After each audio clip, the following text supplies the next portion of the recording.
elephant right in front of us. And like I said, they're only about 25 meters away at the moment. They've obviously all got the same idea and smelt some tasty snacks under this marula tree. They've got a very varied diet, so it's not only the leaves of the marula tree that they fed on initially. Now they're looking for other small saplings and shoots poking up, growing under the tree.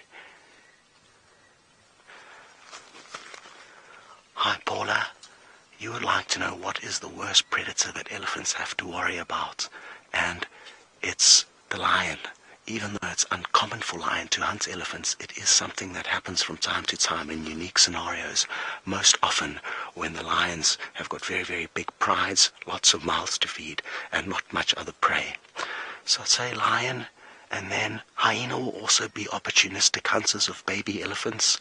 Often you see baby elephants who've lost their tails, and quite often that will be large clans of hyena that will try and snoop in and take out young baby elephants who are still quite wobbly on their feet for their first few months on the planet.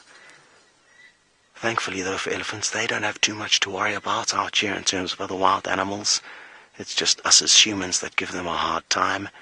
And of course, I'm sure you're aware that elephant poaching for their ivory to make ornaments is a reality, and it is probably one of their biggest threats, as well as habitat destruction. Wow, what an awesome experience this has been. I'm so happy we've got you some great views of them, and we're going to probably leave them now. They're heading out into a very large open clearing where it's going to be almost impossible for us to follow them. So thanks big boys, thanks for having us in your presence. I'm very happy they had no idea we were here for the whole time that we were with them. And time to say goodbye to you as well. We're going to send you off to another guide.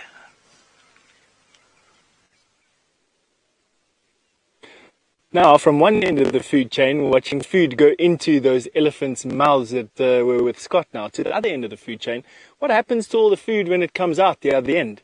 Well, to be honest with you, without creatures like this, we'd be knee-deep in dung in less than a year. Can you believe it? That's how fantastically efficient dung beetles like this are at processing dung. Now, I've got an interesting story about these dung beetles. This is a male dung beetle, and he is rolling basically what's called a nuptial ball, which he will then stand on top of and start to stream out pheromones, which a lucky lady downwind will catch wind of. She'll come coursing and zigzagging up this pheromone trail and will arrive at him presented proudly on top of his dung ball, to which point, or at which point, she'll decide if his dung ball is more special than any other male's dung ball.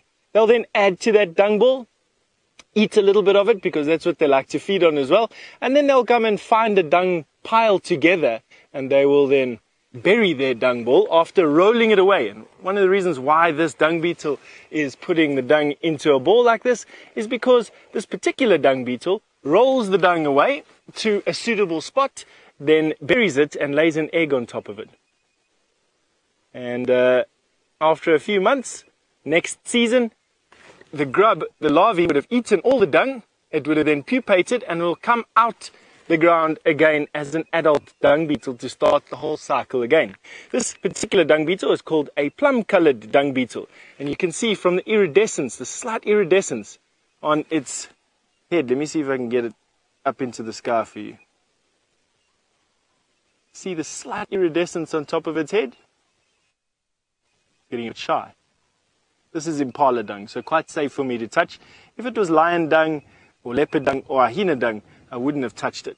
You can see, it doesn't quite know what's going on. They orientate themselves with the sun, and every now and again will come up, stick his head up, find out which direction he's in, and carry on.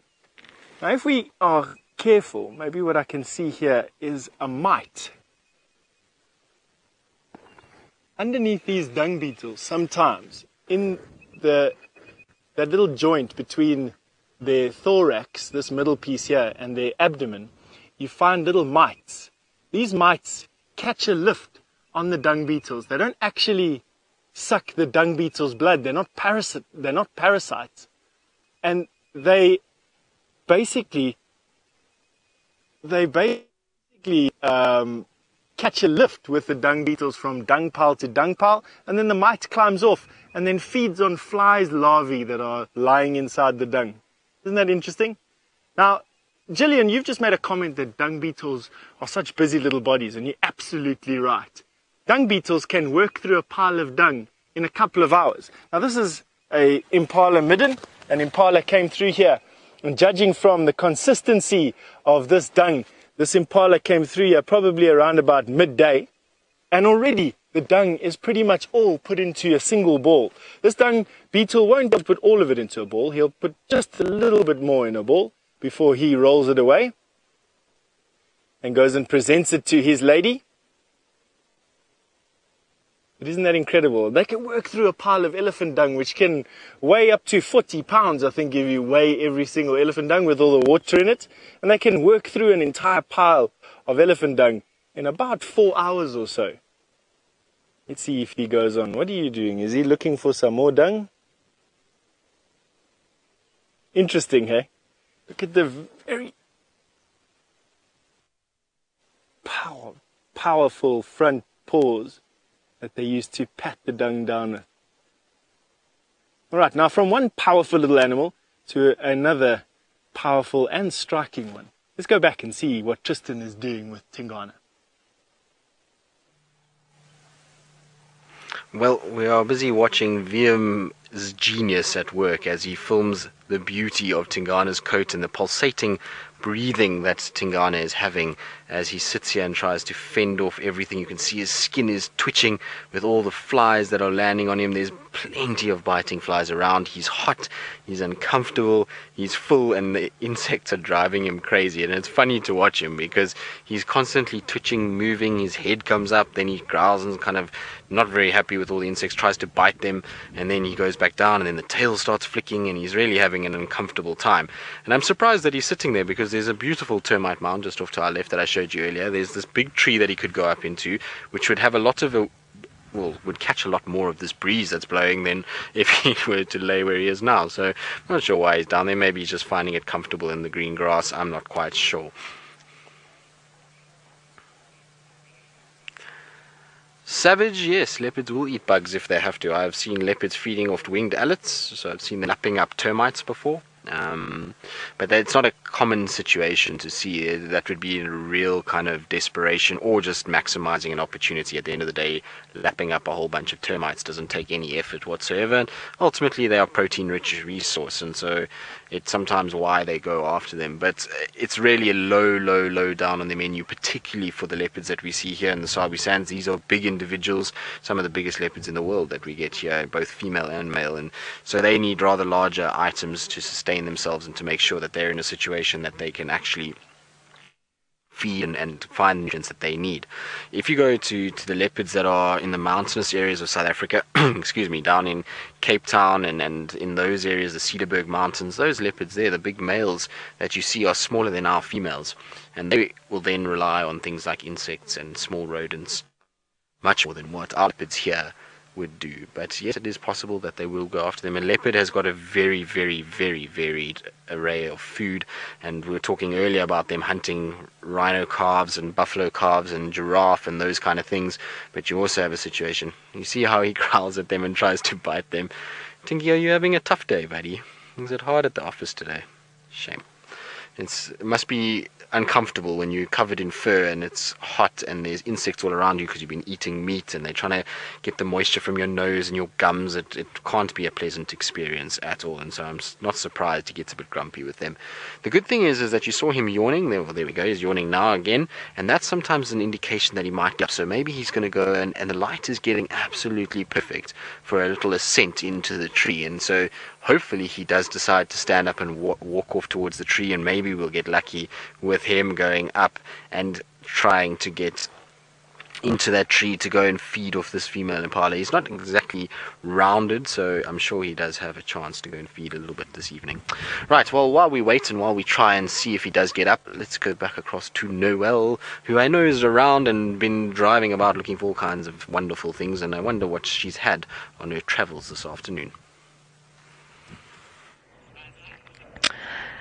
In our travels, And we found a big male elephant who then wandered off into the bushes, and then many impalas with babies, and then we came to the hyena den, and we have the older hyena here from the set of cubs that was previous to the younger ones. Now, that little female is still here. She's just hiding by these sort of dead logs that are just to the side there.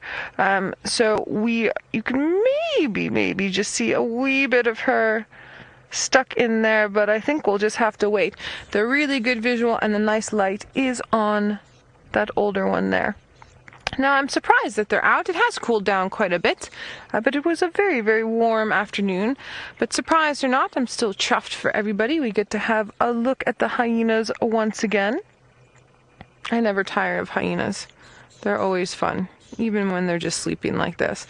Now, this is the one that we've been seeing nursing every now and then from its mom, and then the other one's the one that we were a little bit worried about, but my opinion on that is she's still alive, she's still around, she's obviously getting some nourishment, so I think she'll pull through. And then down again. It's Monday afternoon blues at the hyena den, that's for sure. So the other day when I was here, I had thought that possibly this older one was out investigating with the rest of the clan. So I don't think I was necessarily wrong in that judgment, but I do think that maybe the clan has now gone a little bit farther afield to find food that it's looking for and has left this one back at the safety of the den site. Now, with that being said, I also have a feeling that the smaller one has removed itself from the close vicinity of this older one, possibly because it's also being picked on by this older one, just like that little female was picking on its younger sibling, the male, which we haven't seen now in over a week.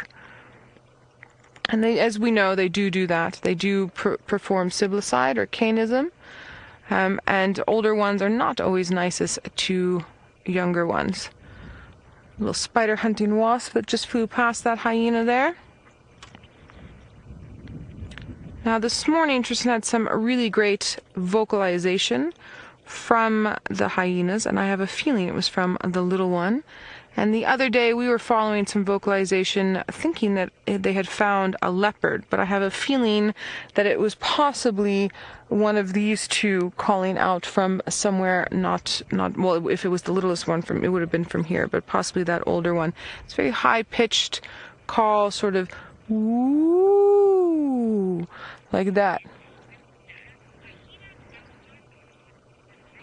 Linda, I fully agree with you. Hyenas are so beautiful. I always get so sad when people say hyenas are not beautiful, and then I get very cross with the Lion King because they made hyenas look all mangy and psychotic, and they're not. They're absolutely incredible creatures, and as we know, quite an important part of the ecosystem, being garbage disposals but also hunting for themselves. So by garbage disposals, I mean that they're fully able of clearing up carcasses for us, as well as picking off the old, the weak, and the sick from herds, and then just hunting sort of normal animals as well. But they are immune to many diseases. And as far as I know, they are carriers of rabies, but don't necessarily succumb to all of the symptoms. So they're quite hardy species. So they're important for everything functioning appropriately. Now we've got Brent up in the Mara with another predator that he would like to show us. So while we wait for our sleepy hyenas to get active, let's head on up to him. Well, we luckily just spotted a lioness pop her head out of the long grass. They are starting to roll around, stretch a little bit. Oh, there we go. It's a disappearing lion. Oh, there we go. There's at least 3. There could be a few more. We can't see. They are in the high usage zone. But I'm hoping they're going to walk towards the road and cross it. We're very close to the end of the high usage zone.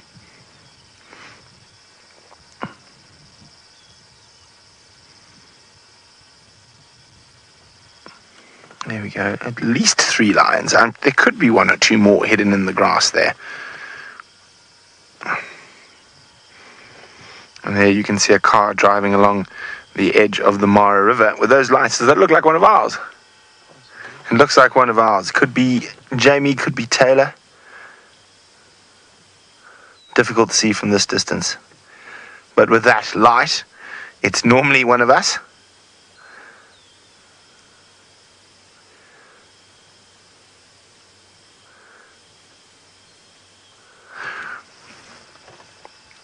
Yeah, just a little bit of grooming as we get towards night time. I'm not sure what pride this is at the moment. It could be Serena's. We're not far from the Serena airstrip at the moment. If it is, if I remember correctly, there should be 3 females and there was 1 young male, but he was at the age where I think his presence will not be tolerated any further by the older boys, but he might still be around. Those young boys do love to sneak back and not leave mom for as long as possible.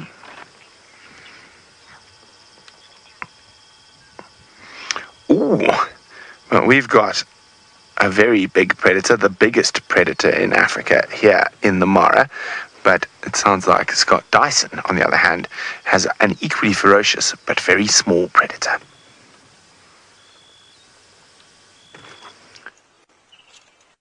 Hi everyone, we've got a really interesting situation here. You can see this wasp is actually trying to find something, and we know what it's trying to find. It was busy flying with a very large piece of cargo. It was a caterpillar, probably about twice the size of the wasp itself. You can see a caterpillar lying under the grass, and you can just make it out. And we're hoping now that this wasp is going to be able to relocate the caterpillar and then fly off with it. It keeps getting close to it, but it just can't seem to work out where it is exactly, but it knows it's somewhere in this area. We've spent the last 5 minutes here waiting for this wasp to work out what's going on. It's a cameraman's nightmare, this, because it's moving so quickly, but it seems to be now moving in a better direction that will eventually take it closer to its food. Now, what it could well be doing is trying to stash this food source with some eggs in it, possibly, so that when they hatch, they've got a larder of food to feed on. But it just keeps going into the wrong spots. It's flown all over this general area, like I say, for about 5 or 6 minutes. And it's a bit of an experiment, really, to see how good the wasp's skills are. And I'm quite surprised it hasn't found it yet, to be honest. Come on, go left. You've already checked this spot. Go check somewhere else.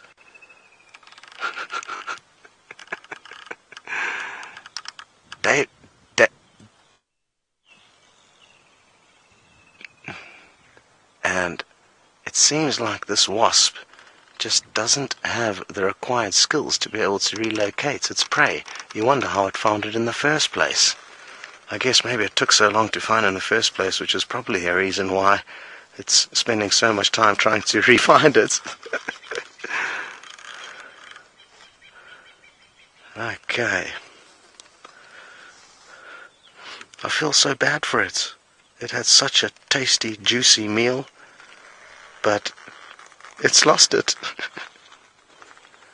And what we need to be careful of is that there was a herd of elephants moving behind us, but the wind is in our favor, so they should be still in the clear. And we also do have Herbie with us. Where's it gone now? Is it in between my legs? Well, this is the joy of being on a live safari, everyone. Sometimes the animals just don't do what we were hoping they were going to do, which leaves us clutching at straws. But I think maybe we should leave it be. Maybe it's our presence that's slightly disorientating it. Well, that certainly doesn't seem perturbed by us. It was going right up to Dave a little bit earlier. Oh, now you're getting warmer.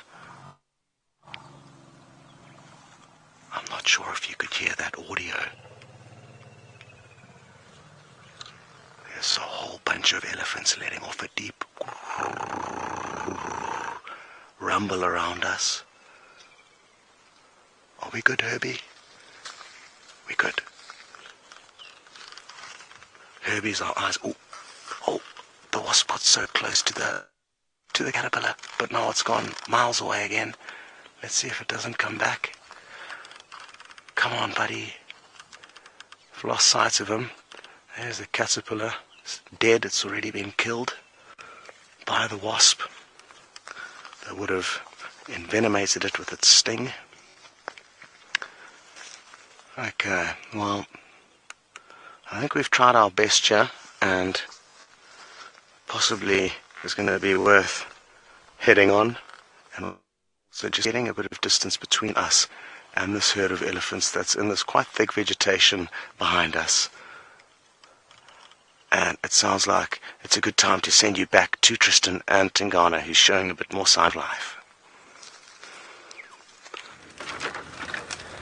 Well, he is moving now, which is great news. I think, though, that he's not going to go anywhere near the tree. He's moving away from it. So I think what we're going to be doing is going down towards Gowrie Dam for a drink. So those of you who have the dam cam available, look out. We are on that sort of pathway in that direction. So I wouldn't be surprised if we head into that area. But he's just gotten up all of a sudden and is striding off. I think with all the panting and the heat that we've had today, I'm pretty sure that he's probably quite a thirsty boy, and so he might be going. The other thing that could be around is that potentially, because it's a female impala, maybe there's a situation where there's an impala lamb that he killed first somewhere in this area, or he's just sniffing around in case there is an impala lamb. He's got his nose down in the ground at the moment, and it seems as though he's busy picking things up. Maybe this is also where he killed this impala and then dragged it from there. I'm not 100% sure. We just saw the impala dangling from the boughs of that marula, and so difficult to say, but he definitely stopped there to sniff around. VM, I'm going to just move a little bit for you because it's going to be easier for VM if he does move. If I just go a little bit to the left, which is exactly what he is doing now. So we go around this side. But the light on his coat is just absolutely exquisite. If I can get onto the right side of him and just get round onto the sort of western side of where he is, which he's not making very easy at the moment because he keeps stopping in places where I can't really pass him, it's going to be absolutely beautiful. Now he's looking up into this tree as well, but your kill is on the other side, Tingana. What are you looking for? Maybe there was something else that was around that he managed to find during the night and he already consumed it. Because I was looking at the impala, it's not as far eaten as I first initially thought. I first thought there was quite a lot missing because the back legs looked as though they were stripped. But when we got up close, that whole front end of the impala, the ribs, that section is absolutely whole. So he hasn't even eaten any of the organs yet. He's only really eaten 2 back legs. And so it'll be interesting to know if maybe he had something else last night, although his stomach is not massive. You can see that fold of skin that can still extend quite a bit if he eats more.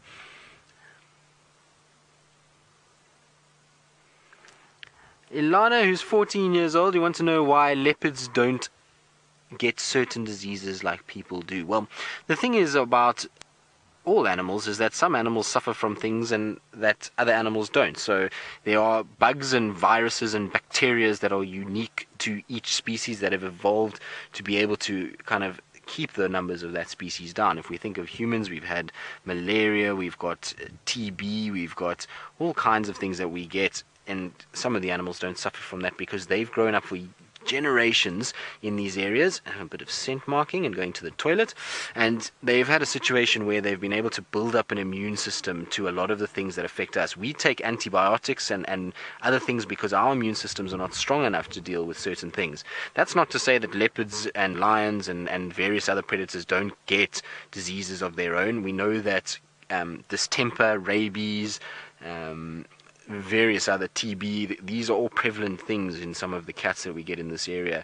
But as long as they're able to find food and generally try and kind of keep out of the way of other predators, they can normally sort of ride a fairly good life. You find a situation where a lot of the cats that we have, particularly the lions, do actually have TB, and they end up with a situation where it kind of manifests and shows itself a lot later on in life and not so much early when they're younger, fitter, healthier, and they're able to find food and water. I was just looking over my shoulder because at the end of the day, I also have a sneaky suspicion that at some point the wild dogs are going to arrive here. They were north of us today. They're still sleeping north of us in Buffelshoek. But the way that he keeps dropping his head and just kind of looking through the bushes, I wonder if maybe something's going to arrive and maybe there's a hyena, maybe it's wild dogs, who knows.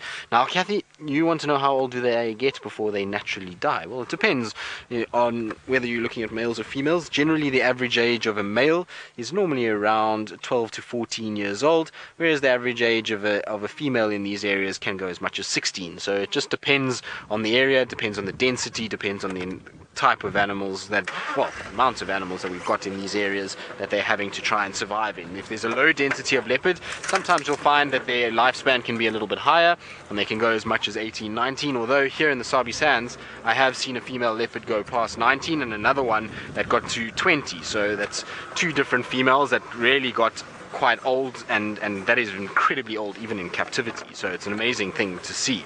But at the end of the day, that's generally the kind of rough ages that we utilize in order to sort of average out their lifespans that we get for these guys in this particular, or ladies should I say as well, in this particular section. But look at that light on his coat. He is just looking beautiful. It is gold, beautiful light, and I'm hoping he's going to give us an absolute perfect display as he goes up the tree, because he's walking towards the tree, and as he stops, he's laid down, hasn't he? No, Tingana, you've ruined my plan. It was the perfect shot, because here on my left hand side is the tree with the impala carcass, and he would have hopefully have gone up from this angle. The light would have been good, it would have all worked very well, except Tingana didn't read the script and is not playing along just yet. Maybe he's just waiting for the light to be that much better before he tries. Now I'm just going to go around this section that if he does come, I can reverse back quite quickly to get him, and I'm sure we'll still have a fairly decent view of him through here. There we go. So it's not too bad. He's at least looking up at the carcass, and I love when leopards look up into the sky. It's one of the best things. They get these big wide eyes and they kind of look up, and it is really quite something to look into the souls of these guys and to look at the eyes and just to see kind of what this leopard is thinking is always quite something. So I really enjoy when they look up like that, and you can see he's eyeing out the carcass. So it's cooling down massively now. He is still panting, he is still kind of warm, but he's definitely got a view on this impala carcass and definitely wants to have a situation where he might go and feed off it. Now we're talking about how much of the impala carcass is actually being eaten. So you can see now it's draped over like that. And you see the back end, the two back legs have been eaten, but there's still some of the innards. You can see some of the internal organs, so those that are a bit squeamish, it's probably a good time to look away. But there's some of the internal organs, plenty of blowflies and various other blue bottle flies that are on there. The legs, and then there's still the full neck, full front end, and full front two legs. So there's a lot of meat still on there. Tingana, I would imagine, if he doesn't drop this, should be here over the next, I would say, maybe full day tomorrow, maybe into the following morning, if all goes according to plan. The thing is, though, is he's not massively full at the moment. There's a situation where he has got quite a bit of space inside to still fit more, and so he'll eat quite a lot tonight. I'm pretty sure as it gets cooler tonight, he's definitely going to eat a lot more and try and get as much as he can down that gullet, and hopefully then he'll be around for tomorrow and during the day into the evening, and I would surmise that by the following morning he should be starting to move off from this area. We know that Tingana is a bit of a glutton and he can eat quite a bit, and who's to say that another leopard also doesn't arrive here? We ultimately are not that far away from where we had Tundi and that little cub this morning. She, if moves this direction, she could easily bump into him. We know Hosana seems to be making a habit of showing up wherever there's a food item and looking around and taking from dad or his aunts or anything like that. So maybe he arrives, you never know. There's also a very good chance of a mbula moving into this area. We're right up in his section as well. So lots of things to consider, but hopefully he will be around. It'll be really nice to have Tingana for a few days. He's such a difficult leopard at times, and I say that with the utmost respect, because he's a master of moving around through here and disappearing and going through areas that we just can't find him, and we tend to get these flashes and these glimpses of his life, and we tend to struggle with actually seeing him on a constant basis for long periods of time. And so when we get a situation like this where he's got a carcass, it's in a tree, and we can spend drives with him and actually sit and enjoy his company and enjoy watching him for long periods of time, it is actually a very special treat, and we are fortunate that he's done it where he has, and that it's a beautiful spot, and particularly in the late afternoon it is the most magical kind of tree. The sun is perfect, and even in the morning, tomorrow morning when the sun rises, it will be absolutely wonderful. Right, now, I'm sure Tingana is going to get up at some point. He's still a bit yawny. He's still looking around. I think he's lightened the load by going to the toilet, so it should be easier for him to climb. But while we wait for him to do so, let's go across to Jamie, who has got something that I've seen many a male leopard target in their time of hunting. Here we go. We've come back to check on our python, and it has just started coming out of the water. Oh, hold on. Just hold on a sec.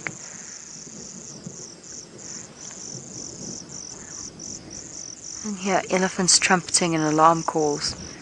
And thunder. Mainly thunder.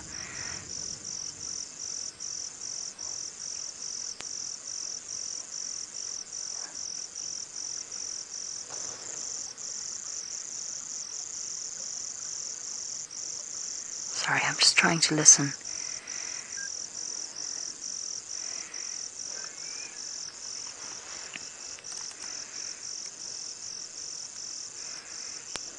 Wade, now you want to know if pythons will kill and eat big cats. Not big cats as in fully grown lions or leopards, but cubs, absolutely. So although it's not a common occurrence, they're not the main threat to something like a leopard, lion cub, or a cheetah cub. Hey, it's okay. It's retreating back into the water. It's alright, buddy. But they are a threat. They absolutely are a threat. A large python is a threat to a cub of any big cat. If they happen to find them when mom is not home, then that cub is definitely in danger. Now, they are capable of consuming, they've been known to consume porcupine, bizarrely enough, although usually to the regret of the snake, small antelope, warthogs, mongoose, anything like that. And a big meal will sustain a snake for a long, long time. So it's not like a lion or a leopard that needs to eat every couple of days. Once these snakes catch a big meal, that can actually keep them going for a few weeks at a time. Beautiful. Absolutely beautiful. I just had to show you before the storm hits and Jahawi and I have to go to ground. It is on its way. But I'm so excited we could show you the python. I think it's probably going to come out of the water now once the storm hits, because it is going to flood here. This is going to start flowing very, very soon, much faster than it was. So I'm going to give it a chance to get out of the water, plus we need to move so that we can start hunkering down and hiding from the incoming weather. So while we do that, off you pop back to Mr. T to find out what he's up to. Has he gone for a drink? Where is he off to? You'll find out with Tristan. Now up, and he's making his way slowly towards the tree. So we've positioned ourselves in what I think is possibly our best sort of viewpoint that we're going to get of him. You see how he's just kind of meandering in, looking up at the tree every now and then, sniffing around. He's got his tongue out. What are you doing? Now he's going to do a bit of scent marking around the area. But I'm just quite strange there. For a second he had his tongue out, almost touching the grass stems as he was doing it, or grass stalks, should we say. And I wonder if maybe he was just kind of picking up something with his tongue. The tongues are very sensitive. I'm sure there's some sort of feel, or I don't even know, maybe there's some sensory cells within it that is able to pick up taste or scent from it. I'm not 100% sure, but what I am sure of is that he is going to go up this tree. That's what I think at this stage. I'm not 100% sure when, but there we go. How cool is that?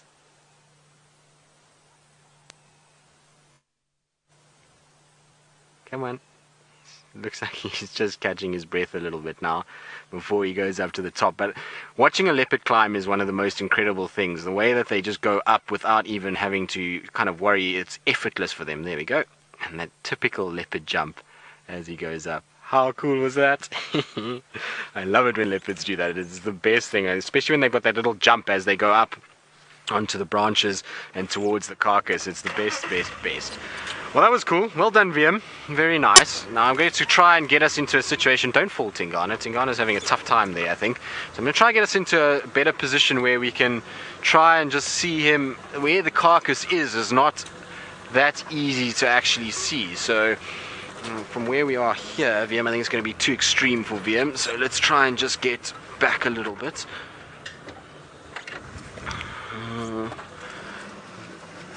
What do you think, VM? A little bit further back. Over that hole. Okay. So I'm going to try and miss the hole completely, which at this stage I'm not doing. So let's try and get round a little bit. Are we good there, VM? Looks like it. We'll soon know though. If we go flying into a ditch, we're going to soon find out as to what we're doing. So it is quite an extreme angle. He's not too far from where we are. It's just that if we go further back, all of those branches that you see there sort of start to make it very difficult to actually see him. It's better just to be slightly underneath the sort of canopy area in terms of the view of the camera to be able to then see him tucking in to his meal. Although the way that he's sitting now, I'm not 100% sure, VM. Let's try forward a little bit.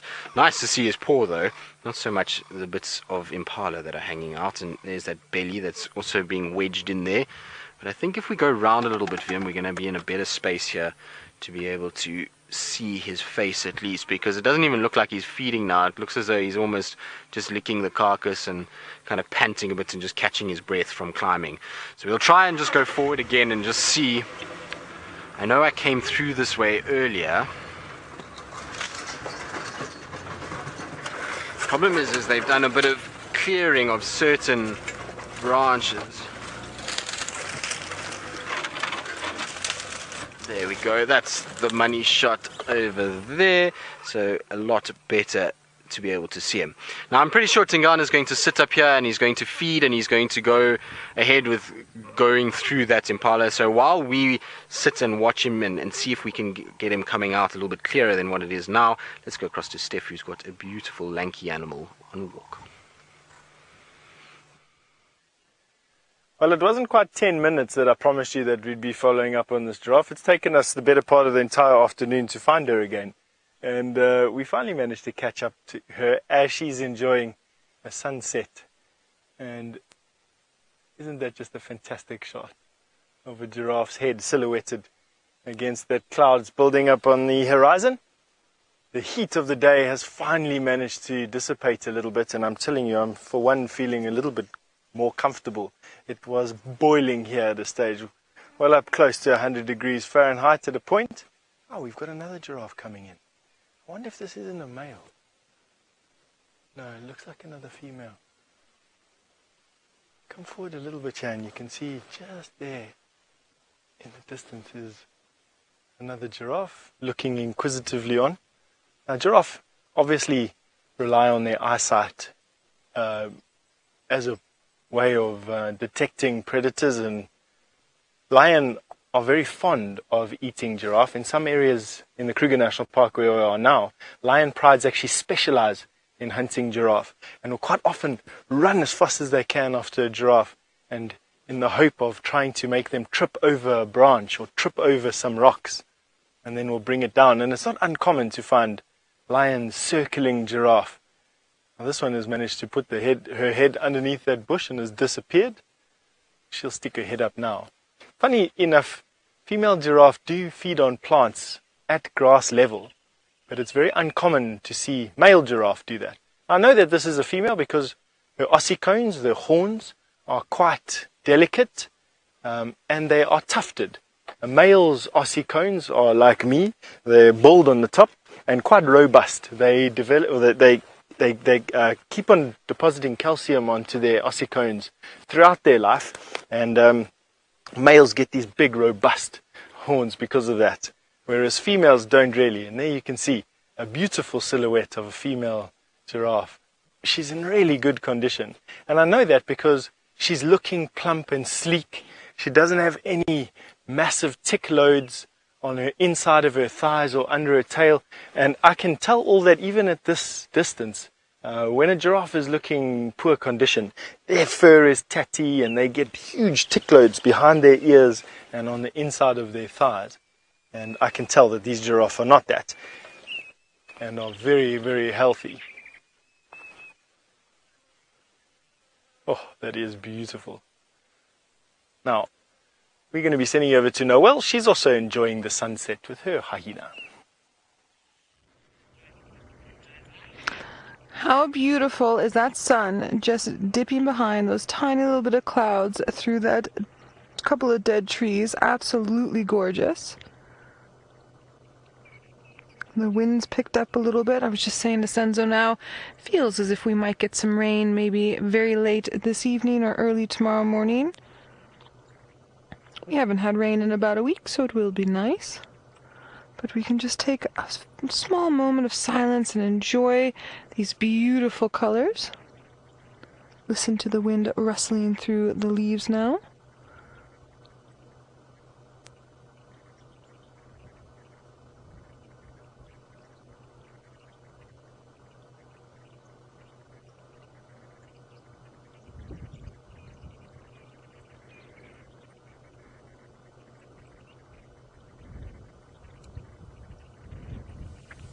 How peaceful is that? Absolutely gorgeous. Thanks, Sens.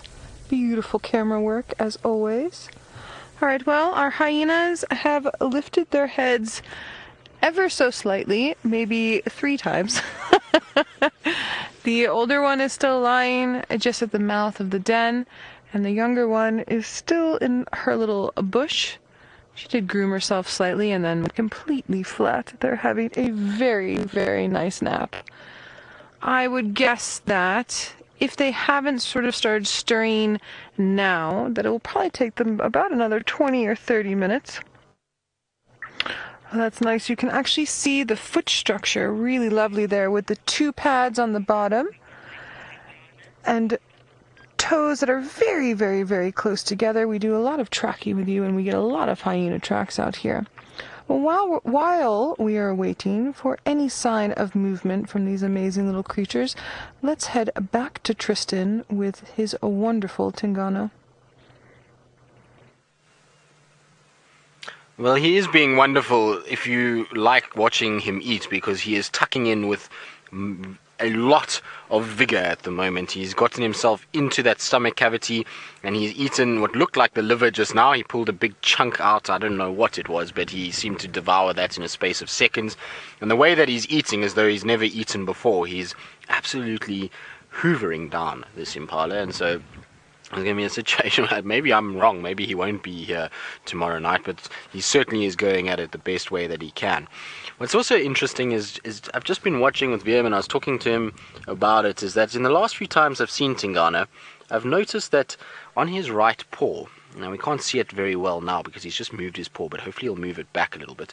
And on his right paw, it seems as though his one claw is still sticking out and doesn't actually sheath properly, and it ends up being a lot blunter than the others. And I want to actually try and check his tracks. There we go. You can see the claw that sticks out, and you see it's not as sharp as maybe some of the other claws. It's almost got a blunted edge. I want to check some of his tracks, particularly in soft sand, and see if that claw mark actually does make an appearance and that we can actually see it. Now, I know that we've seen a track here where we say it's a hyena with 3 lobes, but I wonder if maybe Tingana's claw just sticks out and makes these little claw marks sometimes. It's been an interesting track to check, and something that I've only noticed in the last few times I've seen him. And you can see there, it is a lot blunter, and it's almost broken in comparison to the other claws. If you see the other claws that are out now, there you go, you can see they're long, they are sharp, but that middle one is almost blunted and it's just sticking out. It never goes back in at all, which is really quite interesting to see, and I wonder what happened there. Maybe that was in an altercation with another leopard. He ripped the claw out and it's still growing back properly, but it definitely doesn't seem to go back in at all. Palin, you're wondering if the stomach acid would harm a predator? Well, it depends on the animal. Some animals have far stronger stomach acids than others. If you think of something like a hyena, hyenas are able to digest really a lot of different things, and their stomach is quite strong, and their constitution, as we say, is very strong. Whereas something like an impala doesn't need as much in terms of the acids, because most of it is broken down by a mechanical breakdown. So they use their teeth to chew and regurgitate, rechew, regurgitate, rechew, and they just keep doing that until they mush it down as small as possible. So you find that the predators tend to have a much stronger stomach acid. The other thing thing is that they very seldom actually eat the contents of the stomach. You'll find they eat the lining of that stomach, but it seems as though that doesn't affect them at all. I've seen many of the cats eating different stomach linings in my time, and so it seems as though they have no adverse effect. And like I say, the actual acidity of an impala's stomach versus something like hyena would be very interesting to know, but I would imagine that the hyenas is far more acidic than what we would see out of something like an impala.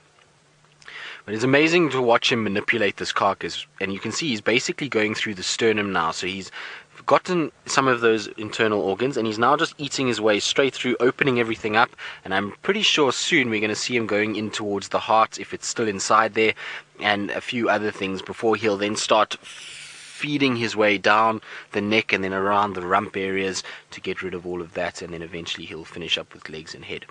Right, well, Tingana is going to feast. I'm sure he's not going to stop anytime soon, but James, I believe, has found something that he's put under his little microscope, and I must be honest, I'm quite jealous at the fact that he's got his microscope out and about with him.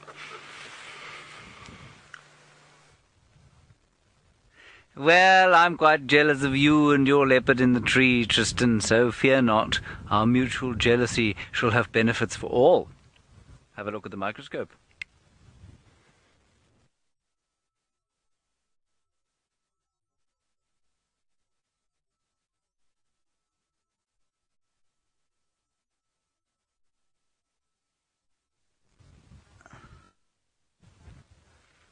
Hello? Can you hear me now? Can you hear me? Yes?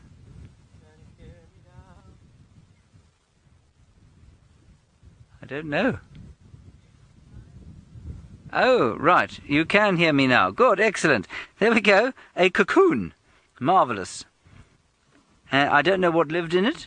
Clearly it's hatched out. It's gone. You can see it's eaten its way out. And it is a beautiful mother-of-pearl colour living here under this log over here. All right, if you come back to me, we'll just quickly see if we can't get an ante underneath the microscope as well. Let's go across here. There we go. Oh, little ante running in between. There's quite a lot of ant activity here.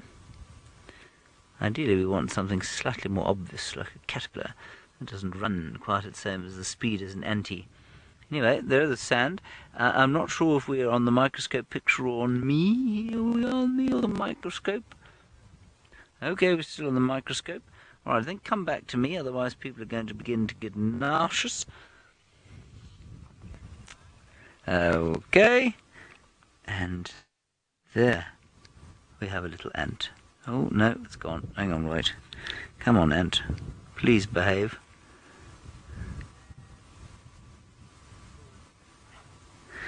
Yeah, there he is. There he is. No. He's gone. There. He's impossible to follow. There we go. He's gone now. Anyway, covered in ants is this little log, and it will obviously take us a little bit of time before we're able to sort out precisely how this thing should be operating. That's that little segment. I think we should go back to Tristan. Are we going back to Tristan?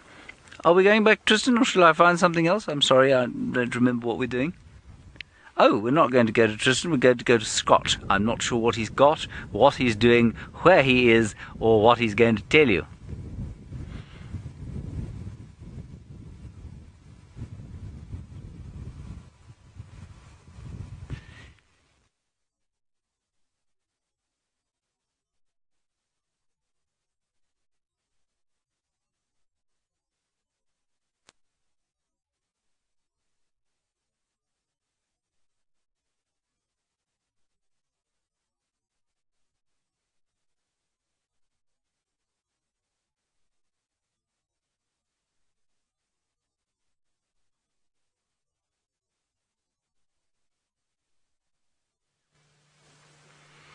Now, unfortunately, there's a few gremlins still floating about. They're far better today than they were at times this morning and yesterday afternoon, but Still two that are around.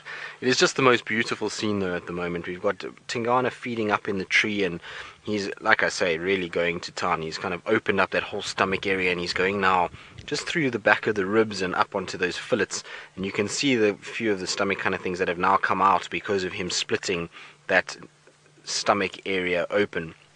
What you can also see is that today has been a hot, dry day. You just come down the neck a little bit of this impala. There we go. You can see the meat has actually become almost dried in its consistency. So because of the heat that we've had today and the way that this wind has blown, it's actually dried that area out completely. What you can also see there is how these leopards go about killing an animal. There's lots of bite marks around that neck area. Obviously it was dragged up into the tree as well, probably from an area around there, but you can actually see how they dig it into the neck, and sometimes they'll even break that spine by being able to go into those areas. So it's an incredible display, particularly from male leopards. They have massive amounts of power in their neck and shoulder areas, and they often do break those necks. And I wouldn't be surprised that bulge that we're seeing is where there's some sort of shift in the vertebra that's happened with this particular impala. But it's amazing to see actually how dry that meat is in one day, because he must have made this kill yesterday. It's not very far from where Ralph lost him. I think it was Ralph yesterday afternoon. William, did you have him yesterday? Yes, yesterday afternoon he was in this area, and so he must have just stayed around the section, which begs the question as to whose male tracks did we see close to Tundi's den going southwards. Maybe Hosana was around last night, I'm not 100% sure. It's interesting though, either way. We know that Hosana was going into Little Gowrie and he ended up eating a tortoise, but maybe he came back and then went south again. I'm not 100% sure. But it is really a very beautiful view. The sun has unfortunately set a little bit, so the clouds aren't quite as spectacular as I was hoping for. I was hoping that we were going to get a lot more coloration in the sky as a backdrop, but it seems as though it's a little bit kind of light in color, really, is probably the best way to describe this.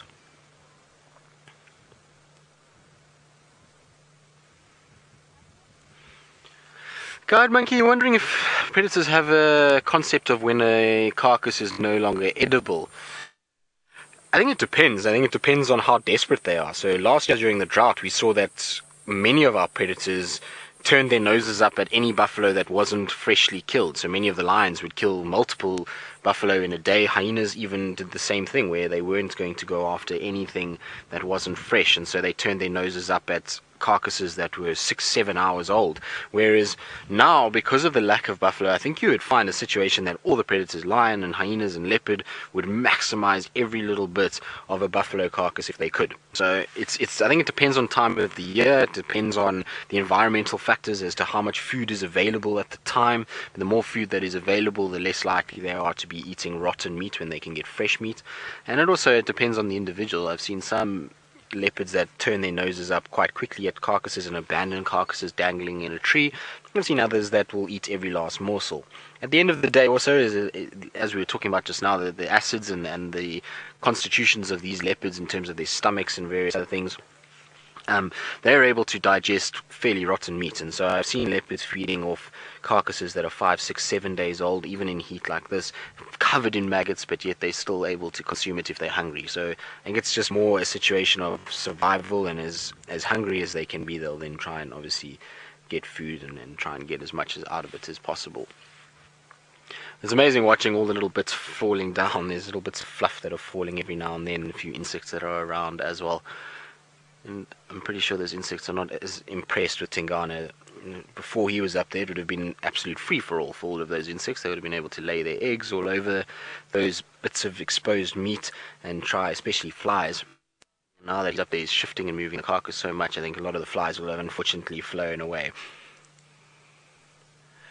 Right, now Noel is sitting at a hyena den, which is an animal that I would imagine will make a appearance here at some point during the night, but I wonder what's going on with her littles and whether there's any adults that have made an appearance that side. Tristan, they haven't made an appearance just yet, and our cubs, every time they get active, then they go back to sleep, but we've got a little bit of yawning and a little bit of stretching, so they're on their way. I would assume that they would be very happy to have any spoils from Tingana's meal, although it'll be very difficult for the adults to get anything out of that tree unless it drops. There we go. Nice little head up. He's just teasing us. Ah, to be a hyena cub.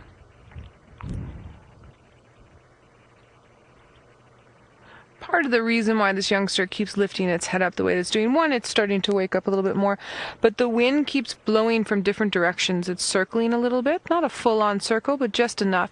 And so it's changing the types of smells and types of sounds that this hyena is getting towards it there on the side of the den. So every time something new comes around through the wind, just picks up its head just to make sure. And then also every time the other youngster moves in the bushes there, oh, we've got a little view, thanks, Sens. The other one also lifts its head to have a look to see what that one's doing. I don't want to be one-upped at all. Now, if the adults do find any of what Tingana has, you'll start hearing those whoop, whoop, whoop. Oh, sorry guys, that was too loud. Sorry. To attract the attention of the other adults. I should have done that a little bit quieter. I'm so sorry, buddy. To come in and realize that there's possibly something that is that side. Now, if these youngsters, well, they will still be at the den. If they hear that, you'll see them getting excited, but they're not going to leave the safety of their den site to go there. They will wait for one of the adults to come to them. And what hyena adults will do is they'll actually bring either their milk for the littlest one, or sometimes they'll bring presents for the older one. There's a nice yawn for us, showing all those beautiful, beautiful teeth. And just like with cats, these predators as well, they yawn, they stretch, they get up, they lie down. Very, very similar. Again, like diesel engines, it takes a while to warm up.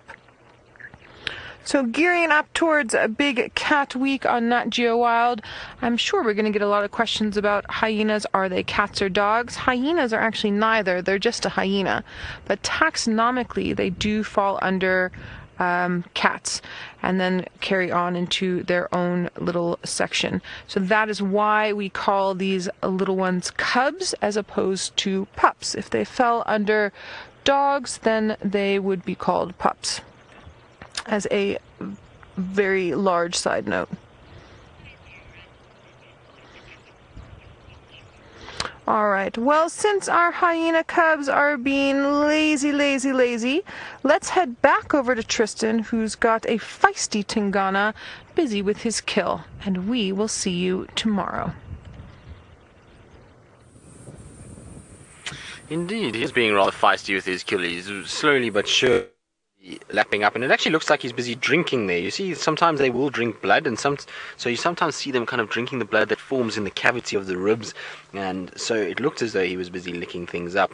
And it's amazing, Wiem showed me just now, as he was kind of panning across Tingana's body, just look at how much fuller his belly is already. So just from this short period of time that he's been eating, remember there was a little fold of skin that was just underneath the belly. That's now starting to slowly but surely spread, and that roundness is starting to come. So it is incredible actually to watch the belly filling as he's feeding along, and you can see it's much larger than what it was earlier in the day. But that has still got a lot of meat on it. Definitely not going to be able to finish that during the night tonight. And that's if he doesn't drop it, of course, because he's got it in rather a precarious place at this stage. So, Lisa, you're wondering why there aren't any vultures around yet? It's for the simple reason that he's put it up in a tree and the vultures can't see it. And so that's part of the reason leopards do put it up there, is that and why lions will drag carcasses under bushes, is because it makes it a lot harder for any bird from an aerial perspective to be able to see anything. And so when it's up in a tree like this, it's very difficult to spot. When we got here and we tried to see this carcass, it was very hard. It was just out of the corner of our eye that we saw a little hoof hanging down, and then that's how we knew it was there. So for a vulture from above, it just can't see. It also can't get in there to be able to feed. Its wingspan is very large, and therefore not a great place to be able to go and feed and to actually get to it. And that's why you'll find that the leopards do put it up there, as well as, like I say, lions dragging them underneath, and why we're not seeing any vultures at this particular kill. Unfortunately, though, it is that time of the day, unfortunately, where we start heading back. It's time for a bit of dinner. It's been a interesting day, and a very, very, very, very entertaining one from a point of view from my personal point of view. I've had the most amazing leopard day from Tundi and the little cubs this morning, which hopefully will just be a story that will develop over the next few months and years as the next line of royalty is around, and then obviously to getting the Duke of Djuma and potential dad of that little cub in the kill in the tree. But from all of the presenters, of which there are many, and FC, it's been an absolute pleasure. We'll see you all on the Sunrise Safari tomorrow.